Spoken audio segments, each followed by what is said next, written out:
السلام علیکم۔ آج ہم پڑھیں گے سبق جابر بن حیان۔ اگر آپ میرے چینل پر نئے ہیں تو اسے زیادہ سے زیادہ سبسکرائب کیجئے، لائک کیجئے اور شیئر کیجئے۔ جابر بن حیان، اس میں سب سے پہلے ہمارے پاس آ جاتے ہیں مندرجہ ذیل سوالات کے تفصیلی جوابات تحریر کیجئے۔ پہلا سوال، جابر بن حیان کی علم کیمیا میں خدمات تحریر کریں۔ جواب، جابر بن حیان کے کار ہائے نمایاں۔ نمبر 1 یہ ہیں دھاتی کیمیا۔ جابر بن حیان نے اپنے علم کیمیا کی بنیاد اس نظریے پر رکھی کہ تمام دھاتوں کے اجزائے ترکیبی گندھک اور پارا ہیں۔ مختلف حالتوں میں اور مختلف تناسب میں ان دھاتوں کے اجزائے ترکیبی ملنے سے دیگر دھاتیں بنتی ہیں۔ قرا النبیق، جابر قرا النبیق نامی ایک آلے کے موجد تھے جس کے 2 حصے تھے۔ ایک حصے میں کیمیائی مادوں کو پکایا جاتا اور مرکب سے اٹھنے والے بخارات کو نالی کے ذریعے آلے کے دوسرے حصے میں پہنچا کر ٹھنڈا کر لیا جاتا تھا۔ یوں وہ بخارات دوبارہ مائع حالت اختیار کر لیتے۔ کشیدگی کا بیل کرنے کے لیے آج بھی اس قسم کا آلہ استعمال کیا جاتا ہے۔ اس کا موجودہ نام ریٹارڈ ہے، جو کہ ہمارے پریکٹیکل کے لیے اگر ہمارے بچے کیمسٹری میں جاتے ہوں گے تو وہ ریٹارڈ کا استعمال کرتے ہوں گے۔ خاص کر کے ہم لوگ جب یہ بنا رہے ہوتے ہیں، کہنا چاہیے کاربن سے آپ بنا رہے ہوتے ہیں، کوئی چیز کاربن کی بنا رہے ہوتے ہیں، امونیا کی بنا رہے ہوتے ہیں، تو وہی ریٹارڈ ہم یوز کرتے ہیں۔ تیزاب، ایک دفعہ کسی تجربے کے درمیان رقع النبیق میں بھورے رنگ کے بخارات اٹھے اور آلے کے دوسرے حصے میں جمع ہو گئے جو تانبے کا بنا ہوا تھا۔ حاصل شدہ مادہ اس قدر تیز تھا کہ دھات گل گئی۔ جابر نے مادے کو چاندی کے کٹورے میں ڈالا تو اس میں بھی سوراخ ہو گئے۔ چمڑے کی تھیلی میں ڈالا پر بھی یہی نتیجہ نکلا۔ جابر نے مائع کو انگلی سے چھوا تو وہ جل گئی۔ اس کاٹ دار اور جلانے کی خصوصیت رکھنے والے مائع کو انہوں نے تیزاب یعنی یضراب کا نام دیا۔ یضراب ان کی اپنی زبان کا لفظ ہے جس کے میننگ ہوتے ہیں تیزاب۔ پھر اس تیزاب کو دیگر متعدد دھاتوں پر آزمایا لیکن سونے اور شیشے کے علاوہ سب دھاتیں گل گئیں۔ جابر بن حیان مزید تجربات میں جٹ گئے اور آخرکار انہوں نے بہت سے کیمیائی مادے مثلاً گندھک کا تیزاب ایکوار سیڈیا بنائے۔ اس کے علاوہ انہوں نے ایک ایسا تیزاب بھی بنایا تھا جو کہ سونے کو بھی گلا دیتا ہے، جس کے ذریعے آج کل سونار کام کرتے ہیں۔ نمبر 4 عناصر و مادے کی حالت۔ جابر بن حیان نے مادے کو عناصر اربع کے نظریے سے نکالا۔ جابر بن حیان وہ پہلے شخص تھے جس نے مادے کی 3 حصوں میں درجہ بندی کی: نباتات، حیوانات اور معدنیات۔ بعد ازاں معدنیات کو بھی 3 حصوں میں تقسیم کیا۔ پہلا گروہ میں بخارات بن جانے والی اشیاء رکھی اور انہیں روح کا نام دیا۔ دوسرے گروہ میں آگ پر جلنے والی اشیاء مثلاً دھاتیں وغیرہ، اور تیسرے گروہ میں ایسی اشیاء رکھی جو گرم ہو کر پھٹ جائیں اور سرما بن جائیں۔ پہلے گروہ میں گندھک، سنکیا، نوشادر وغیرہ شامل تھے۔ کیمیائی مرکبات۔ جابر بن حیان نے کیمیائی مرکبات مثلاً کاربونیٹ، آرسینک، سلفیٹ اور الکحل کو خاص تیار کیا۔ انہوں نے الکحل، شورے کے تیزاب یا نائٹرک ایسڈ اور نمک کے تیزاب یا ہائیڈرو کلورک ایسڈ اور فاسفورس سے دنیا کو پہلی بار روشناس کرایا۔ اس کے علاوہ انہوں نے دوسری 2 عملی دریافتیں بھی کیں، ایک تخلیص یا کشتہ کرنا یعنی آکسائڈ بنانا، اور دوسرا تحلیل یعنی حل کرنا۔ جابر بن حیان کیمیا کے متعدد امور پر قابل قدر نظری و تجرباتی علم رکھتے تھے۔ کیمیا کے فن پر ان کے تجربات بہت اہم ہیں۔ نمبر 6 کیمیائی عمل سازی۔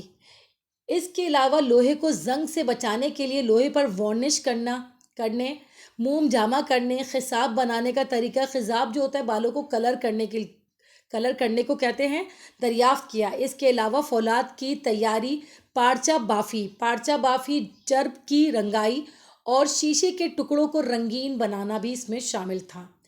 نمبر 7 دیگر تجربات و کارنامے۔ انہوں نے دھات کا کشتہ بنانے کے عمل میں اصطلاحات کی اور بتایا کہ دھات کا کشتہ یعنی آکسائڈ بنانے سے اس کا وزن بڑھ جاتا ہے۔ عمل کشتہ اور تنظیر کا طریقہ بھی جابر کا ایجاد کردہ ہے. انہوں نے کلماؤ یعنی کرسٹلائزیشن ہم لوگ گندک کو جب وہ لیتے ہیں تو آگے جو چپکتی ہے نا اسے کہتے ہیں کرسٹلائزیشن، اور 3 قسم کے نمکیات دریافت کیے. اور آج بھی یہ سب چیزیں اسی طرح موجود ہیں جیسی کہ جابر بن حیان نے کی تھی. بہت سارے مسلمانوں کے تجربات کی بکس ہٹا دی گئیں، لیکن جابر بن حیان کو ہٹانا ناممکن ہے، نہ ان کی بکس کو، کیونکہ وہی پہلے کیمیا دان ہیں دنیا میں. دوسرا سوال، جابر بن حیان کی تصانیف کے متعلق آپ کیا جانتے ہیں؟ جواب، جابر بن حیان نے کیمیا کی کتب کے علاوہ اقلیس کی کتاب ہندسے، بطلیمو کی کتاب مہابتی اور مجستی کے شرح بھی لکھے. نیز منطق اور شاعری پر بھی رسالے تصنیف کیے. ان سب کے باوجود جابر مذہبی آدمی تھے. انہوں نے 200 سے زیادہ کتابیں تحریر کی، جن میں سے چند مشہور تصانیف مندرجہ ذیل ہیں: کتاب الملک نمبر 2، کتاب الحرمہ نمبر 3، کتاب الجامع نمبر 4، زیبین المشرقی، کتاب موازین الصغیر. جابر بن حیان کی تمام تصانیف کا ترجمہ لاطینی کے علاوہ دیگر یورپی زبانوں میں ہو چکا ہے. تقریباً 800-900 سال تک کیمیا کے میدان میں وہ تنہا چراغ تھا. 18ویں صدی میں جدید کیمیا کے احیا سے قبل جابر کے نظریات کو ہی حرف آخر خیال کیا گیا. بطور کیمیا دان ان کا ایمان تھا کہ علم کیمیا میں تجربہ سب سے اہم چیز ہے. انہوں نے عملی طور پر دنیا کو دکھایا کہ کچھ جاننے اور سیکھنے کے لیے صرف مطالعہ اور علم کے علاوہ خلوص اور تندہی کے ساتھ تجربات کی بھی ضرورت ہوتی ہے. اس کے بعد ہم آ جاتے ہیں مندرجہ ذیل مختصر سوالات کے جوابات تحریر کیجیے. جابر بن حیان کے خاندان اور پیدائش کے بارے میں آپ کیا جانتے ہیں؟ آپ کا پورا نام جابر بن عبداللہ کوفی رحمۃ اللہ علیہ ہے اور لقب صوفی اور کنیت ابو موئی ہے. آپ ان کے آباء و اجداد خراسان و طوس سے تعلق رکھتے تھے، جہاں پر 102 ہجری کو قبلہ ازد میں آپ رحمۃ اللہ علیہ کی ولادت ہوئی. ان تمام نسبتوں کی وجہ سے وہ اپنی کتابوں کے اوپر کے نام کے ساتھ کوفی، ازدی، تو یا صوفی لکھتے تھے. اہل یورپ ان کو گابر کے نام سے جانتے ہیں. سوال نمبر 2، جابر بن حیان کے والد کا کون سا کاروبار تھا؟ جابر بن حیان کے والد عطر کا کاروبار کرتے تھے. جب وہ ہجرت کر آئے تھے تو انہوں نے عطر کی دکان کھولی تھی. نمبر 3، جابر بن حیان بغداد کس طرح پہنچے اور وہاں ان کا کیسے استقبال ہوا؟ عباسی خلیفہ ہارون تخت نشین ہوا تو اس کا وزیر جعفر برمکی عالموں کا قدردان تھا. اسے علم ہوا کہ کوفہ کا ایک نوجوان عالم علم کیمیا میں گراں قدر ہائے سر انجام دے رہا ہے، تو اس نے ان کو بغداد بلایا اور ان کا پرتپاک استقبال ہوا تھا. لوگ دونوں جانب کھڑے تھے صرف ان کے استقبال کے لیے. بہت پرتپاک استقبال ہوا تھا، جو بات میں یہاں لکھنی بھول گئی ہوں کہ کیسے استقبال ہوا تھا. پرتپاک یعنی پورا بغداد ان کو صرف دیکھنے کے لیے جمع ہو گیا تھا. جابر بن حیان کی کون سی مشہور ایجادات ہیں؟ سائنسی کارنامے. جابر بن حیان نے دوا سازی، دھات سازی میں بہت سے تجربات کیے، نئی چیزیں دریافت کی ہیں. خاص طور سے علم کیمیا سے متعلق سازی میں بہت اصول وضع کیے جو آج تک قابل اعتبار سمجھے جاتے ہیں. جڑی بوٹیوں اور پھلوں کو گرم کر کے ان سے عرق نکالنے کے لیے انہوں نے قرع النبیق نامی ایک آلہ تیار کیا، جس کو آج کے دور میں کرنیفل کہا جاتا ہے. انہوں نے گندک کا تیزاب، نمک کا تیزاب، کاربونیٹ، آرمونک سلفیٹ، خصاب بنانے کا طریقہ، دھات کو کشتہ بنانے، لوہے پر وارنش کرنے اور طریقے ایجاد کیے.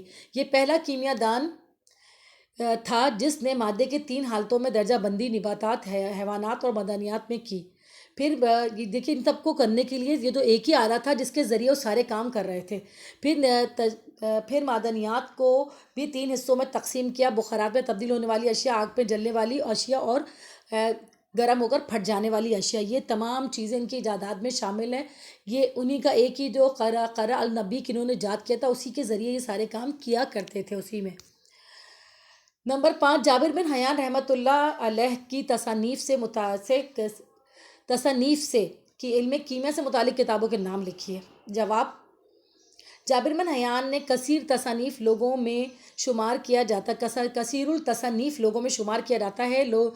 ان کے رسائل اور کتب کی تعداد 232 سے تجاوز کر جاتی ہے۔ جابر بن حیان کی کتابوں میں الزا الخلوص، القبیر المیزان علم کیمیا سے متعلق تھی۔ یہ ایک چھوٹی سی بک تھی، اور کہنا چاہیے بہت بڑا ایک ان کا کہنا چاہیے بہت بڑی ایک طویل ایک چیز ہے جس میں صرف کیمیا کے بارے میں ہی تفصیلات لکھی ہوئی ہیں۔ اس کے بعد آ جاتے ہیں ہم ان کی خالی جگہ کی طرف۔ جابر بن حیان کے دادا کا نام کیا تھا؟ دادا کا نام ان کے عبداللہ تھا۔